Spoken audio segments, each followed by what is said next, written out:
Agora a mesa se desfaz. Eu chamo a palestrante Raquel Carlos Duque Reis, professora doutora, que irá proferir a palestra Desafios e Oportunidades na Computação Aplicada à Educação.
Pessoal, bom dia.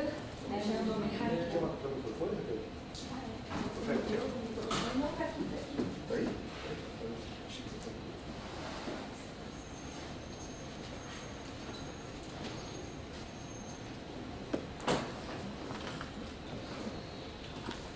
Bom dia. Meu nome é Raquel. Primeiramente, eu gostaria de agradecer a coordenação do curso de especialização, na verdade, dos cursos, pelo convite de estar aqui hoje falando com vocês um pouco sobre os desafios e oportunidades na computação aplicada à educação. Bom, mas quem sou eu, né? Deixa eu me apresentar. Eu sou professora na Universidade Federal de Viçosa, no campus de Rio Paranaíba, desde 2010. Então, só para contextualizar vocês, a UFV hoje ela possui 3 campos. O de Viçosa, que fica mais próximo aqui de São João del Rei, que é o campus 7. Tem o campus de Florestal e tem o campus de Rio Paranaíba, que é onde eu leciono. Então, ele é o campus mais novo da UFV, ele foi criado em 2009. E hoje são disponibilizados 10 cursos de graduação, onde um deles é o curso de Sistemas de Informação, o qual eu leciono. Bom, minha formação ela foi toda na área de computação. Eu fiz a graduação na UFV 7, em Ciência da Computação. O mestrado foi realizado na Unicamp, na área de Engenharia da Computação. E o doutorado eu finalizei recentemente, no final do mês de fevereiro, na USP de São Carlos, também na área de Ciência da Computação. Então, durante o meu período no doutorado, eu participei do grupo de pesquisa CAED, que pertence ao Laboratório de Computação Aplicada à Educação, que é coordenado pelo professor Seiji, que é o japonês aqui na parte superior à esquerda. E as demais pessoas que aparecem na foto foram os alunos de mestrado, doutorado e pós-doutorado que eu tive a oportunidade de interagir durante esse período. Eu estou mostrando isso porque a minha área de pesquisa hoje, ela está 100% ligada ao campo de pesquisa da computação aplicada à educação. Bom, então, para começar, vamos falar um pouco dos desafios na educação. Então, aqui, eu apresento para vocês o resultado de um experimento que foi realizado por um grupo do MIT, onde eles desenvolveram esse bracelete vestível a baixo custo.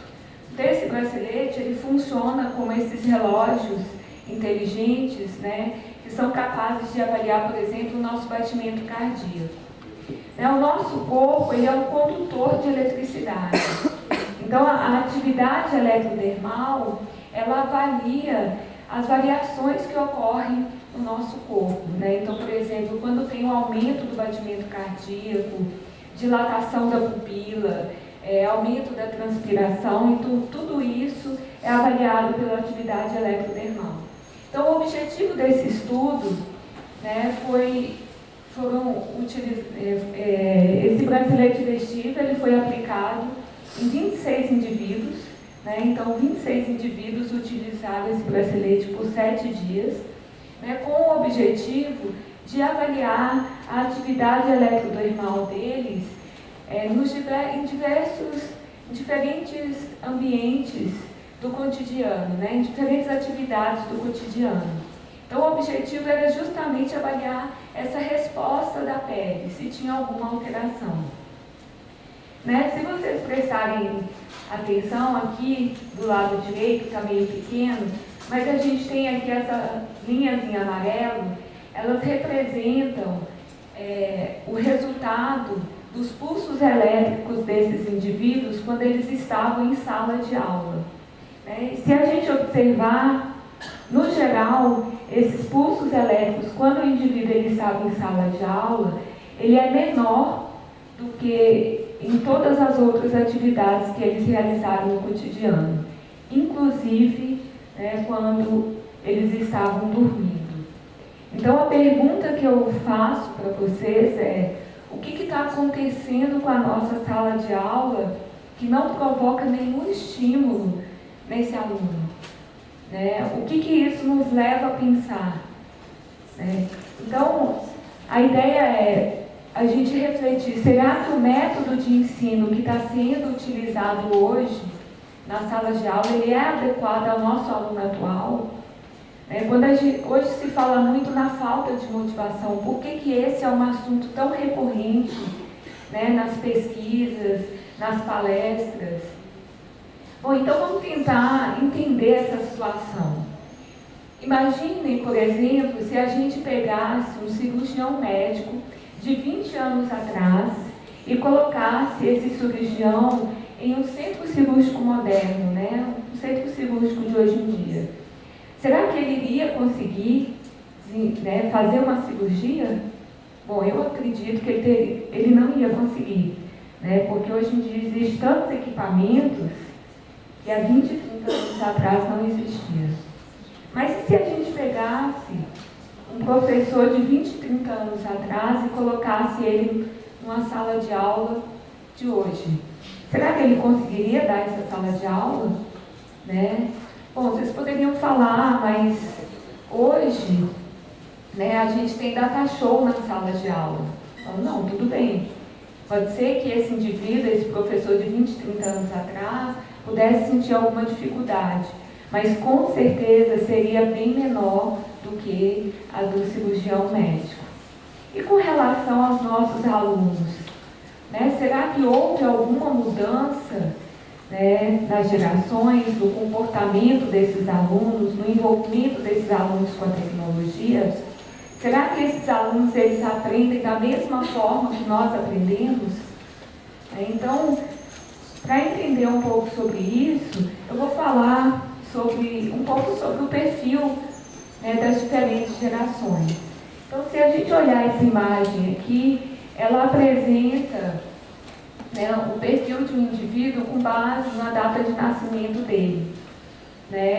E aí, aqui nós temos as diferentes gerações que existem, né?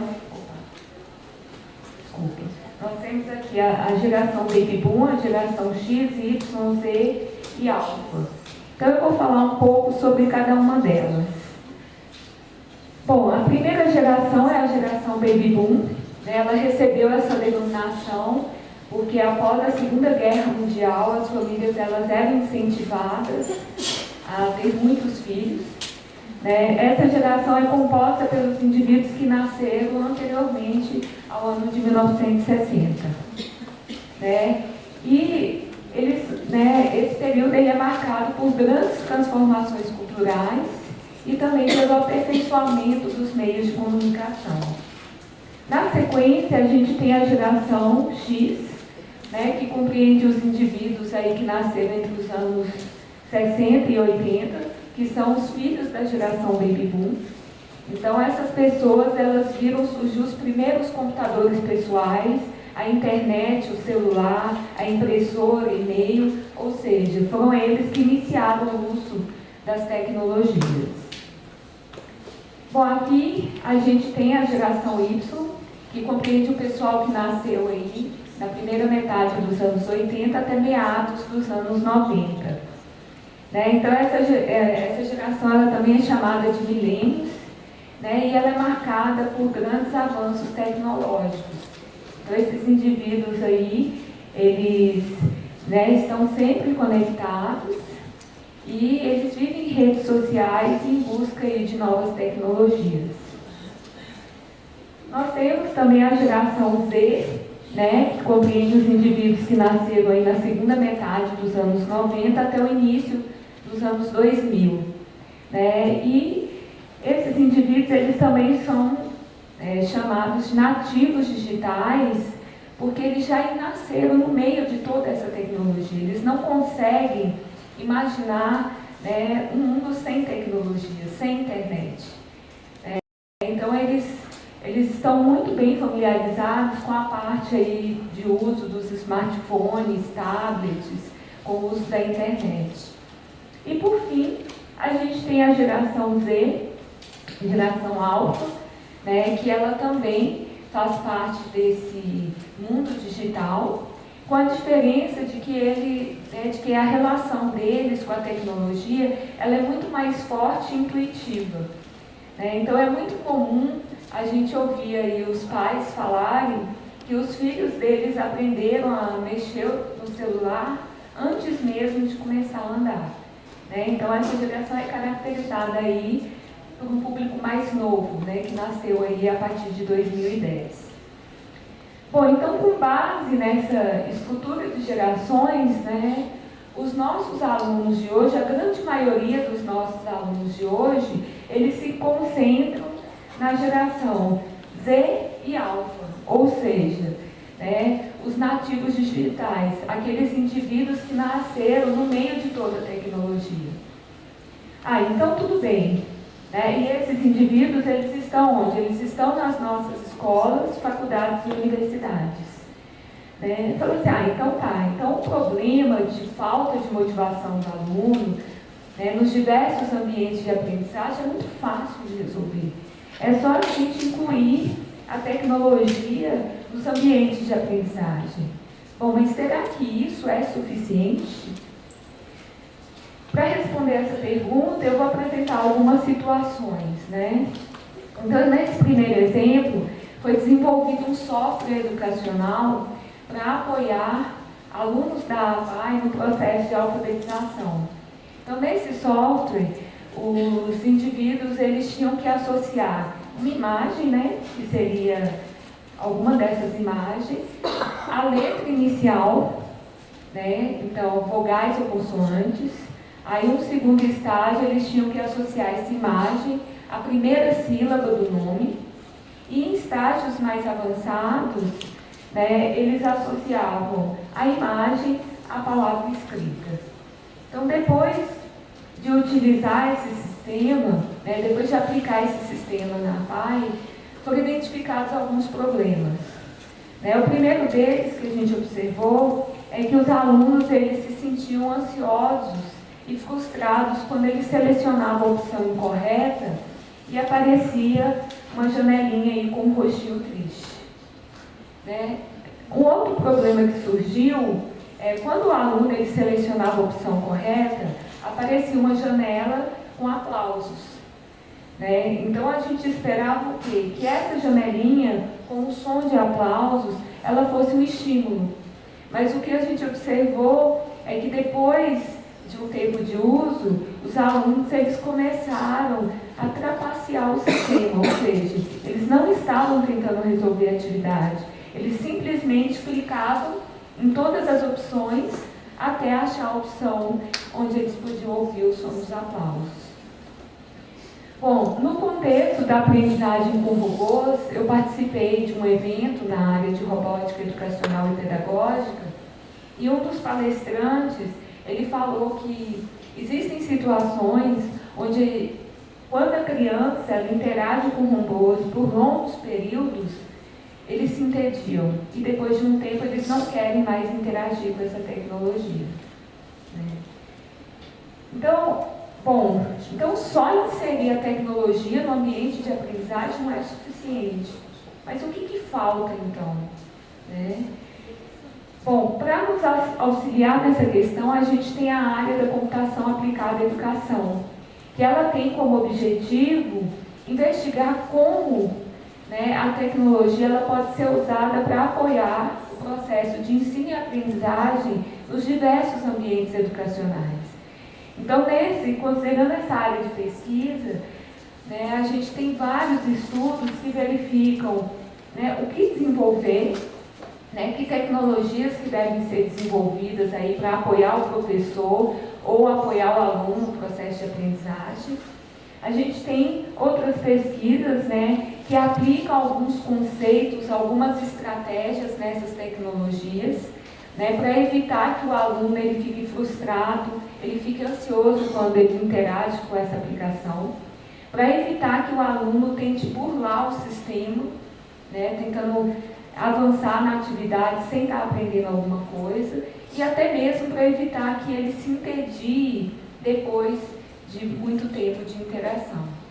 Então, quando a gente fala na área da computação aplicada à educação, né, existem diversas linhas de pesquisa. E eu observei que o pessoal que vai participar aí do curso de especialização em computação aplicada à educação básica, vocês vão estar vendo alguns desses conceitos.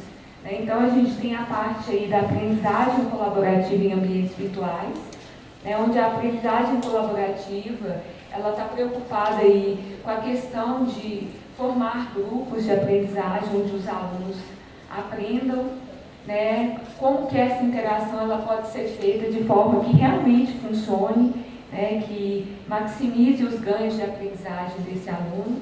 A gente tem o conceito de gamificação, né, que é utilizar elementos de jogos em contextos que não são jogos. Então, muitas aplicações eles empregam esse conceito no intuito de motivar o aluno, de incentivar o aluno a realmente fazer o exercício. A gente tem a parte dos jogos educacionais aí, que é uma forma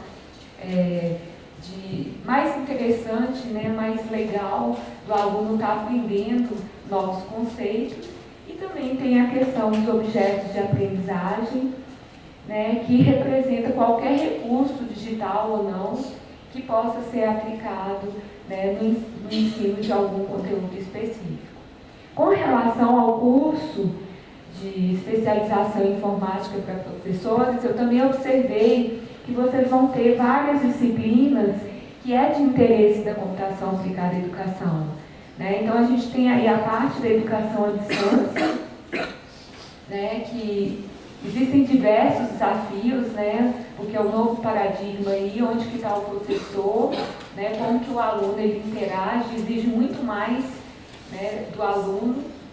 Tem a parte dos ambientes virtuais de aprendizagem, vocês vão ver que já tem muita coisa, né, que existe aí e que é para ser usada. Tem os softwares educacionais, tanto para apoiar o professor nas atividades que ele tem que desenvolver, quanto no aprendizado dos alunos. né? E tem a questão do computador em sala de aula, né? Que também é um novo paradigma aí e é um desafio, né, para quem inclui essa tecnologia. Bom, como vocês já vão ter vários desses temas no curso de especialização, então eu selecionei, né, a computação afetiva, que é uma linha de pesquisa que é relativamente nova aqui no Brasil, mas ela tem ganhado cada vez mais espaço. Então eu vou falar um pouco sobre essa linha de pesquisa. Bom, ela foi criada por uma pesquisadora do MIT, né, a Rosalie Picard, cuja área de formação dela é na área de engenharia. Então, além de ela ter um grupo muito forte da computação afetiva, ela também escreveu um livro, né, na área. O conceito da computação afetiva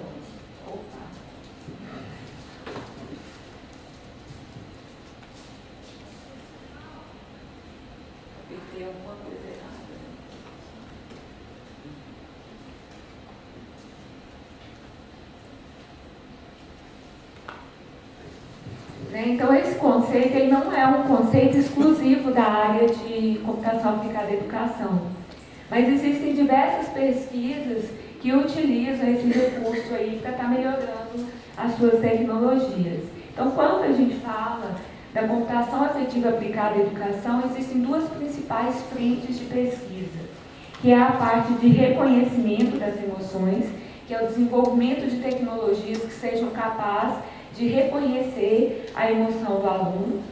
A gente tem a parte de expressão de emoções, ou seja, no desenvolvimento de sistemas computacionais que sejam capazes de expressar emoções na interação com o aluno.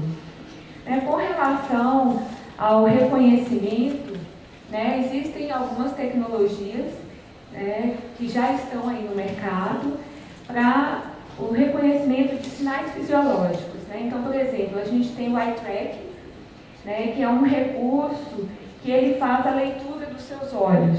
Então, por exemplo, o meu computador, por exemplo, para eu logar nele, eu não preciso digitar a senha. Ele faz a leitura da minha retina lá e ele, a partir dessa leitura, ele é capaz de logar na aplicação. E existem estudos que utilizam esse instrumento para reconhecer o estado afetivo do aluno. Qual que é a emoção dele naquele momento em que ele está interagindo com a aplicação. Um outro instrumento, um outro recurso que existe é essa cadeira especial, que ela avalia a postura do aluno. Então, por exemplo, se você tem um aluno que está deitado com a cabeça para trás, olhando para o teto, esse aluno parece que ele não está muito interessado. Então, a partir dessa cadeira, ela é capaz de identificar, de sinalizar qual seria o estado afetivo do aluno naquele momento. Ou seja, quando a pessoa inclina para frente, isso pode demonstrar que ela está mais interessada pelo assunto. Então, existem várias posições que podem dar indícios de qual seria a emoção do aluno naquele momento. Bom, tem também, teve um estudo, um pesquisador, ele avaliou a expressão facial dos indivíduos em vários países, em várias culturas, e essas seriam as expressões faciais que são comuns a todas as culturas. Então, quando o indivíduo está feliz, quando ele está triste, com raiva, com medo, com vergonha, quando ele está indiferente àquela situação, que seria o descaso, quando ele está com nojo e surpresa. Então, essas seriam as expressões faciais básicas. Então, também existem estudos onde fica uma câmera o tempo todo olhando a face do indivíduo e, à medida que ele vai desenvolvendo a atividade, ela faz essa leitura facial e ela consegue falar qual que é o estado do aluno no momento que ele estava fazendo determinada atividade X. Bom, a limitação de uso desses instrumentos, a primeira delas é que deve ser muito ruim você estar trabalhando, desenvolvendo uma atividade, né, sabendo que tem uma câmera olhando para você, né, e que o tempo todo ela está avaliando a sua expressão. Bom, se fosse eu ia fingir que eu estava feliz o tempo todo, né? Então isso daí já interfere nessa avaliação.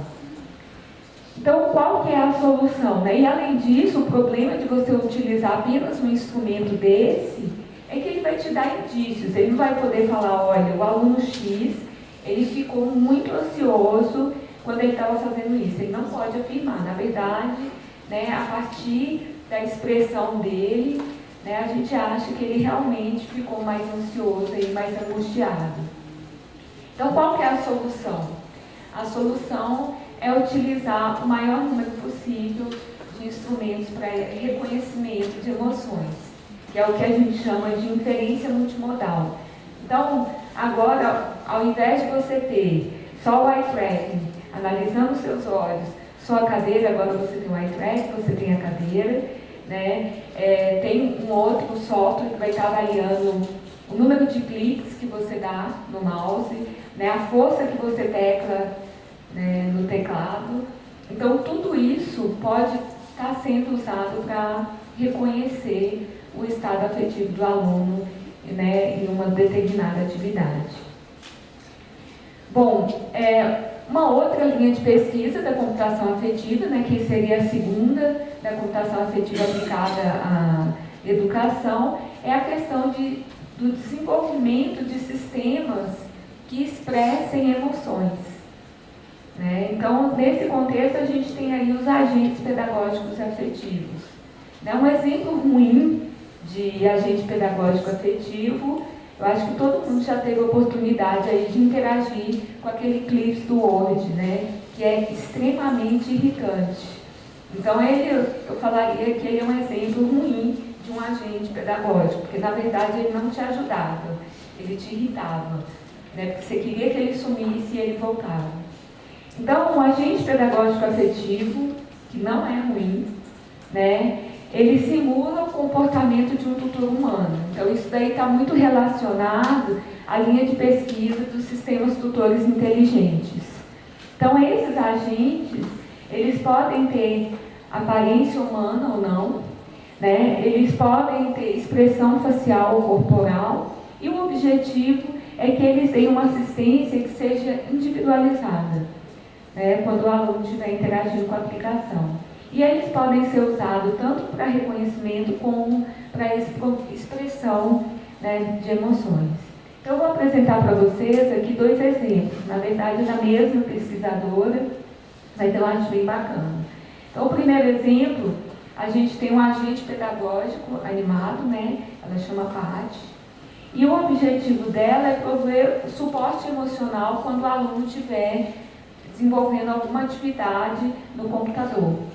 Então, ela motiva o aluno a partir de frases e ela incentiva o engajamento, né, que o aluno não desista a partir de expressões corporais.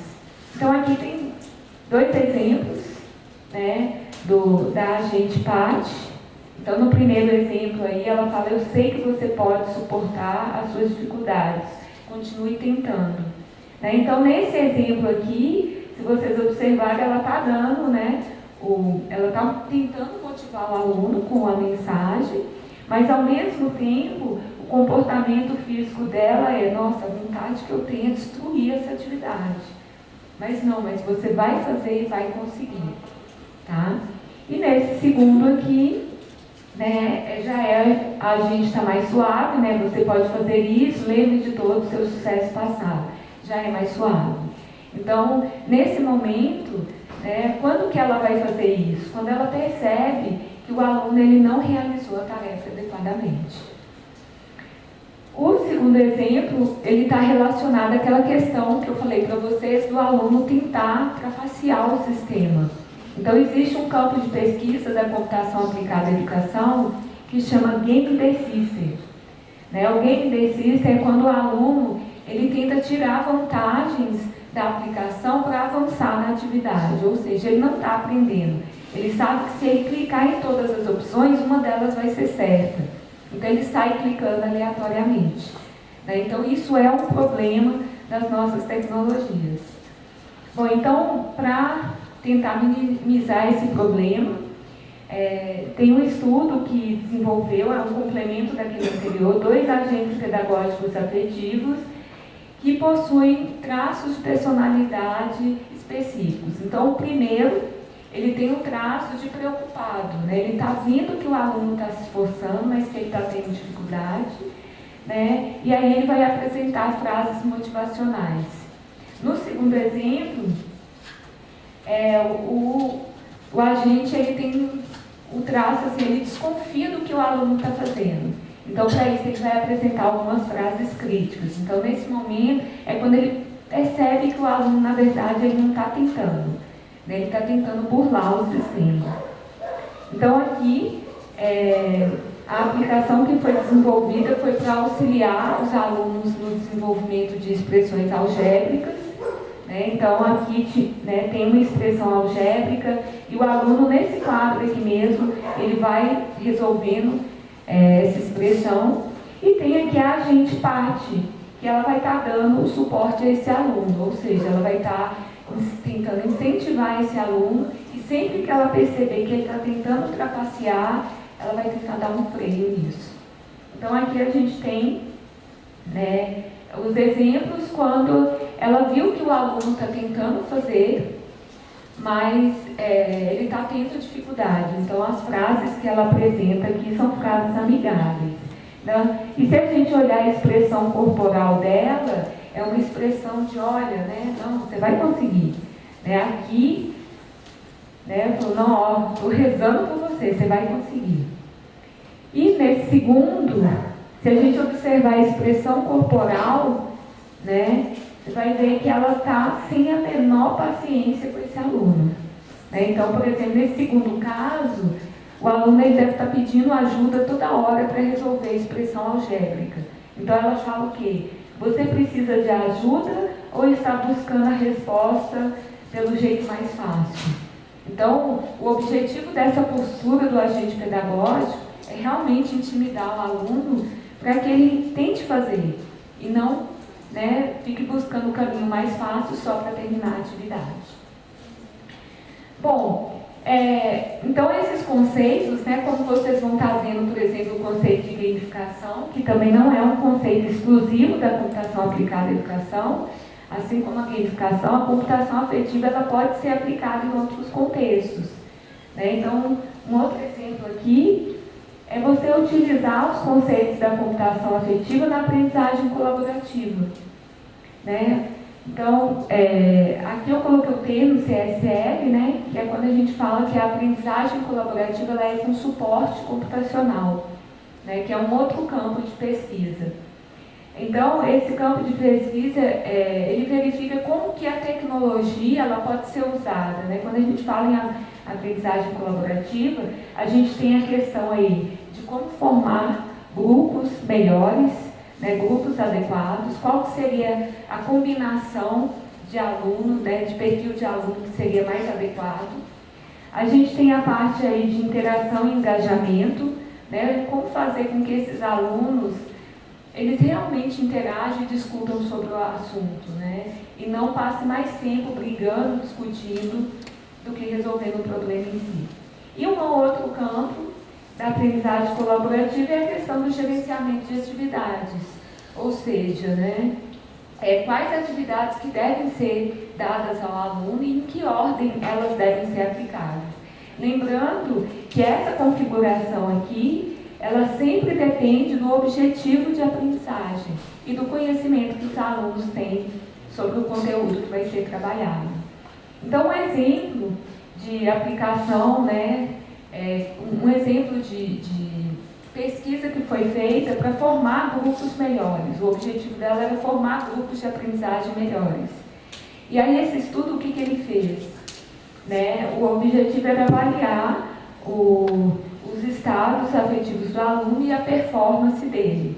Mas o que a gente está chamando de estados afetivos? Né? Os estados afetivos, eles podem ser tanto emoção, quanto o humor. Então, a emoção, ela é um estado afetivo de curta duração, alta intensidade e ativada por um estímulo, né? Então, por exemplo, um aluno, uma pessoa ela pode se sentir muito feliz, né, quando recebe flores. Então, o estímulo foi as flores, né, foram as flores que ela recebeu, e a emoção foi a felicidade que ela sentiu naquele momento, né? E é de curta duração, né, porque a pessoa fica muito feliz, mas isso vai passando. O humor, que também é conhecido como estado de ânimo, ele é um estado afetivo de longa duração, baixa intensidade e difuso. Então, uma pessoa ela pode acordar se sentindo irritada sem um motivo específico. Então, nesse trabalho, né, os estados afetivos, ele leva em consideração o estado de ânimo do aluno, o humor. Então, o que eles fizeram? Eles pegaram 90 alunos, colocaram em duplas, e antes de começar a atividade em grupo, eles deram um estímulo para que, ou, né, no primeiro caso, ou os dois alunos ficassem com um estado positivo, um estado afetivo positivo, ou seja, de bom humor, ou no segundo caso, foi dado um estímulo para um aluno ficar com um estado afetivo positivo e o outro negativo. E no terceiro caso, né, a aplicação, né, o experimento, colocou os dois alunos com estado afetivo negativo. A pergunta que eu faço para vocês, eu realmente queria ouvir uma resposta: qual a relação que vocês acham que teve melhor performance? Né, a performance que eu falo aqui, que teve melhor aprendizado. Qual que vocês acham dessas 3 configurações de duplas que teve melhor performance? A 2? Quem acha que é a 2? A 1? A 3? Quem acha que não é nada? Bom, né, para nossa surpresa e para minha também, o que teve a melhor performance, né, foi a que ele acertou, foi quando os dois alunos estavam com estado afetivo negativo. Gente, eu não estou falando que para os seus alunos aprenderem, vocês têm que chegar lá, mostrar um vídeo matando um monte de coelhinhos, pelo amor de Deus. Né? Lógico que isso daqui foi um experimento controlado e tudo depende do objetivo de aprendizagem, né? Tudo depende do contexto. Nesse trabalho específico, a justificativa que ele dá para os alunos, né, com estado afetivo negativo terem tido melhor desempenho é porque quando o aluno está muito feliz e ele vai interagir com outro colega, ele acaba dispersando, conversando sobre outras coisas. Então, nesse caso, os alunos eles mantiveram o foco e fizeram o que tinha que fazer. Mas, mais uma vez, ninguém vai colocar os alunos aí com estado afetivo negativo. É só um resultado do experimento que eu achei muito curioso, né? Porque às vezes a gente acha que um aluno frustrado é ruim. E não é ruim. Se for na medida certa, não é ruim. Por quê? Porque se ele está frustrado é porque ele está tentando, né? Então, o entediado, quer dizer, ele já desistiu e não está tentando nada. Então, incluir um pouco de frustração não é ruim. Então, existem pesquisas aí muito fortes discutindo essas emoções que seriam negativas como positivas para o aprendizado. Tá? Bom, como a gente está falando da computação aplicada à educação, né, o maior evento nacional que a gente tem nessa área é o CEBI, né, que é o Congresso Brasileiro de Informática na Educação. Esse ano ele vai ocorrer em Brasília, né, de 11 a 14 de novembro. Esse evento, eu sou suspeita para falar dele, eu gosto muito do CEBI. Quando eu fui definir minha área de pesquisa do doutorado, antes de procurar algum professor, eu fui participar do evento e participei mesmo, eu não fui apresentar trabalho, nada disso. Né? E fui assistir várias palestras, participei de minicurso, então tem muita coisa bacana. Tem o SBI, que é o Simpósio Brasileiro de Informática na Educação. Ele é um evento mais técnico, então Se vocês forem assistir as apresentações, são propostas de soluções utilizando a identificação, computação afetiva, né? São estudos científicos. Tem o WE, que é um workshop de informática na escola, né? Onde o objetivo é divulgar, né, iniciativas que utilizam as tecnologias em contextos reais de aprendizagem. Então, se vocês, né, vocês que estão em sala de aula aí, vendo dia a dia aí, o que acontece com o aluno, esse evento aqui é um ótimo evento para vocês estarem divulgando a experiência de vocês. Então, esses 2 primeiros eventos, vocês vão ver que tem artigos, tem chamada de artigos, então se vocês forem no Google lá e colocar o SBI, vocês têm acesso a todos esses artigos, tanto do SBI como do WE, é aberto para leitura. Né? Nesse evento também, no CEBI, tem essa mostra prática que o objetivo dela é discutir, é um ambiente para você discutir os aspectos acadêmicos e pedagógicos da computação aplicada à educação. Então, é um espaço bem bacana para isso. Você vê que, né, se vocês forem lá, vocês vão ver que tem muita gente querendo fazer com que as coisas funcionem. Tem o JAIS, né, que normalmente ele é oferecido no primeiro dia do evento, que são os minicursos. Né? Então, eu conheci a computação afetiva a partir de um minicurso que eu participei no CEBI. Né? E a partir desse minicurso, eu gostei da área, né? Procurei um pesquisador que era da computação aplicada à educação e no meu doutorado eu apliquei os conceitos da computação afetiva, né, na aprendizagem colaborativa. Mas isso aí seria assunto para uma outra palestra. Né? Então, antes de fechar a apresentação, eu só queria compartilhar uma experiência com vocês que eu estou vivenciando na UFV. Né? Então, agora eu vou sair do papel de palestrante, entrar no papel de educadora. Eu sei que é difícil, né? A ideia de inserir a tecnologia nos nossos ambientes de aprendizagem é trabalhoso, principalmente para quem está muito tempo aí lecionando, fala, poxa vida, eu vou ter que mudar tudo, sim, você vai ter que mudar tudo. Eu fiquei 4 anos afastada fazendo doutorado, voltei esse ano e eu vi que o aluno que eu dei aula há 4 anos atrás, ele não é o mesmo e o meu material é muito chato para ele. Então, lá na UFV, né, a gente oferece a disciplina de programação, né, que é ensinar os conceitos iniciais de uma linguagem de programação para o aluno. E ela é oferecida no primeiro semestre do curso, ou seja, né, o aluno ele é aprovado no primeiro semestre, ele já cai nessa disciplina. Qual que é o problema que a gente tem nessa disciplina? A gente tem um índice altíssimo de reprovação e abandono. Acredito que isso não seja específico na UFV, né? Acredito que em outras universidades isso também seja uma realidade. Bom, e a gente observou também que existe um grande desinteresse pelas aulas práticas, né? Porque o curso ele tem uma parte teórica, são 60 horas, e em uma aula da semana é para eles praticarem esses conceitos. Só que o que os alunos estão fazendo? Eles estão indo na aula, assinam a lista de presença e vão embora. E quando você fala tem que entregar atividade, um faz, 10 copia e entrega. E aí o que acontece? Aumentou mais ainda o índice de reprovação. Então, há 4 anos atrás, quando eu dava essa disciplina, o índice de reprovação era em torno de 70%. Né? E eu voltei agora e esse índice subiu para quase 90% de reprovação e abandono.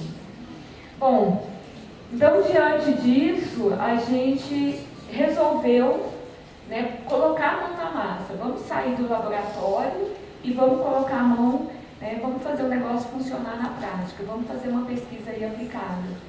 Então, agora nas nossas aulas práticas de programação, isso começou essa semana.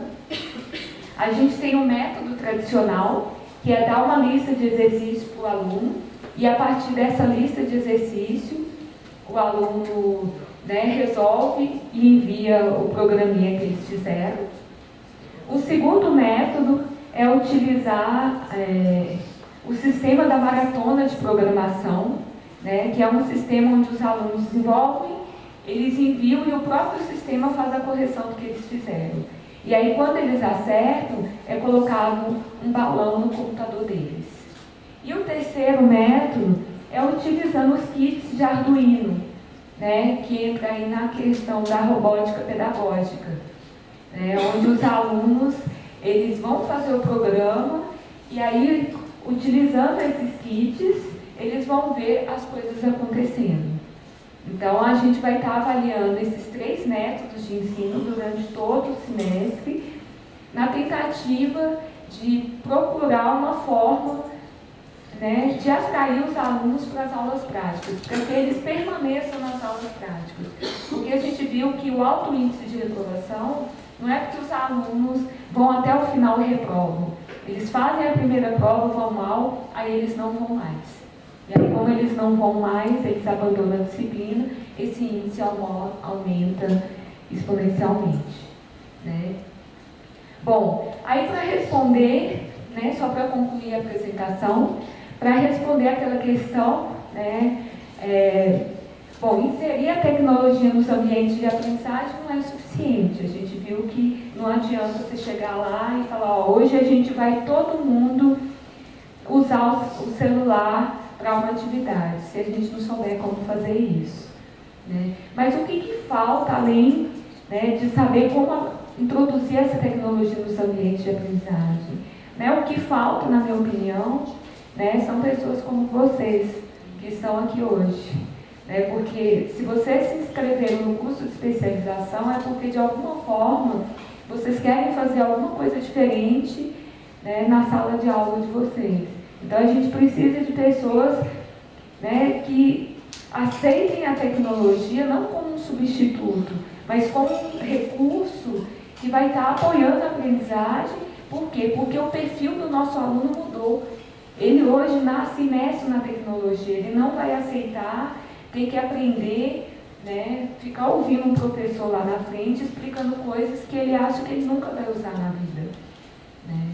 Então, realmente, existe essa mudança, né? Eu parabenizo a UFSJ pela iniciativa de criar esses 2 cursos de especialização e vocês, né, por se inscreverem e estarem dispostos aí, né, a realizar todas essas atividades e encarar esses desafios que é introduzir a computação na educação. Tá? Então, mais uma vez, eu agradeço e me coloco à disposição aí se alguém quiser fazer alguma pergunta.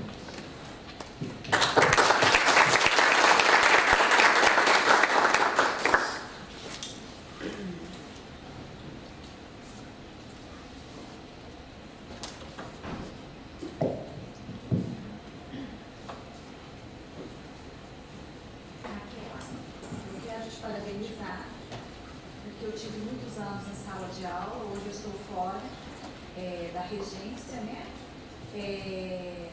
O aluno, hoje ele é cor e movimento.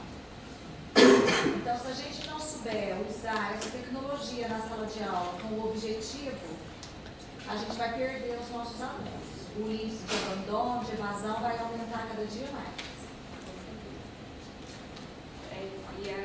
A falta de interesse, né?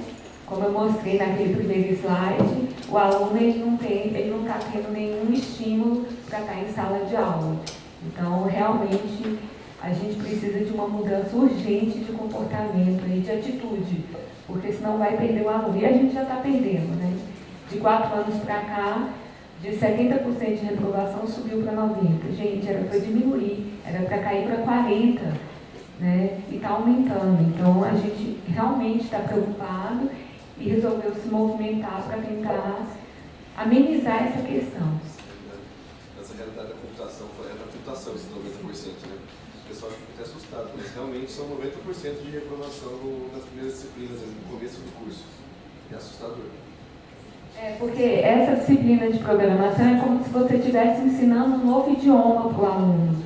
Só que é um idioma para que ele consiga conversar com o computador. E aí, realmente, a pessoa assusta, fala, poxa, né, ela entende o conceito, mas ela não consegue aplicar. E E aí ela entra em desespero. E a gente fala, né, hoje nós somos 3 professores de programação, eu tenho uma turma esse semestre com 55 alunos, e tem outros 2 professores também, então a gente está com mais de 150 alunos, então uma turma é só de repetindo, só de alunos que reprovaram. E aí nas aulas práticas eles não entendem, eles não conseguem fazer, então realmente tem que mudar a forma. O pessoal teve uma reunião do curso onde o pessoal queria acabar com as aulas práticas. Eu pedi antes de qualquer decisão deixar a gente fazer esse estudo, de mudar o método, porque na minha opinião o problema não é o aluno. O problema é o método que está sendo usado, que é um método que é usado há 20 anos. Sim, sem prática como é que aprende, né? Eu concordo plenamente. Então, essa mudança de paradigma aí são poucos que encaram, né? E eu fico muito feliz de ver, né, tanta gente envolvida aí com a causa.